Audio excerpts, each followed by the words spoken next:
కుంభరాశి వారికి 2025 ఆంగ్ల సంవత్సరము మరియు తెలుగు ఉగాది పండుగ దగ్గర నుంచి వీరి యొక్క ఆదాయ వ్యయాలు, రాజ్యపూజ్య అవమానాలు, ఆర్థిక అభివృద్ధి ఎలా ఉంటుందో ఈ వీడియోలో సవివరంగా సంపూర్ణంగా క్లుప్తంగా తెలుసుకునే ప్రయత్నం చేద్దాం. కుంభరాశిలో ఏ నక్షత్రాలు వస్తాయనగా ధనిష్ఠా నక్షత్రంలోని 3వ పాదం, 4వ పాదం, శతభిష నక్షత్రంలోని 4 పాదాలు, పూర్వభాద్ర నక్షత్రంలోని 1, 2, 3 పాదములు కలిపితే కుంభరాశి అవడం జరుగుతుంది. కుంభరాశి యొక్క అధిపతి శని భగవానుడు. వీరి యొక్క ఆదాయ వ్యయాన్ని మనం ఒకసారి పరిశీలించినట్లయితే ఆదాయం 8, వ్యయం 14.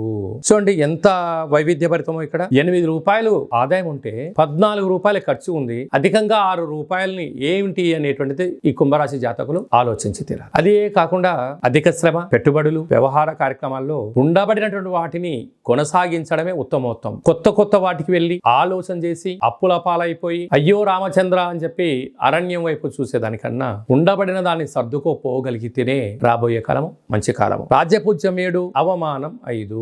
అంటే మీకు వైపు చాలా అనుకూలత ఉంది, పరిస్థితి ఉంది. కానీ దయచేసి ఎప్పుడు కూడా ఎవరో ఉన్నారు, ఏదో చేస్తారు అని దాన్ని ఏ రోజు నువ్వు ఆలోచించుకోకు. కాకుండా ధనిష్ఠా నక్షత్ర జాతకులకు ఆరోగ్య పరిస్థితి బాగుంటుంది. శతభిష నక్షత్ర జాతకులకు ప్రారంభ సున్నా అనగా 2025 ఏప్రిల్ నుండి ఆగస్టు వరకు, 2026 జనవరి నుండి 2026 ఏప్రిల్ వరకు చివరి సున్నా కారణం వలన వాహన ప్రమాదాలు, ఆరోగ్యం పొంచి ఉంది. తస్మాత్ జాగ్రత్త. పూర్వభాద్ర నక్షత్ర జాతకులకు మధ్య సున్నా కారణం వలన 2025 ఆగస్టు నుండి డిసెంబర్ వరకు మనోవేదన అయ్యే పరిస్థితి ఉంటుంది. అలాగా రాశాధిపతి శని భగవానుడు అవ్వడం వల్ల, సేనాధిపతి నరాధిపతి ఈయన అవ్వడం వల్ల అనేక మంది మీ సేవలు వాడుకోవాలని ఎదురు చూస్తున్నారు. ఒకవైపు మధ్యమ ఏలనాటి శని మే వరకు, తదనంతరము శివరార్ధ సంచార స్థితి శని భగవానుడు ఈ సంవత్సరంలో మారడం, కుంభరాశి నుంచి మీనరాశిలోకి వెళ్ళడం, మీనరాశిలో ఉండబడిన రాహు రాశిలోకి రావడం, రాహుకేతులు ఛాయాగ్రహాలు ఈ సంవత్సరంలో మారడం, పుష్కరాల సందర్భంగా దేవగురు బృహస్పతి సరస్వతి నది పుష్కర సందర్భంగా మిథున రాశిలోకి సంచారం అవ్వడం వలన వృత్తులలో, ఉద్యోగాల్లో, వ్యాపారాల్లో అనేక రకాల మార్పులు కలబోతున్నాయి.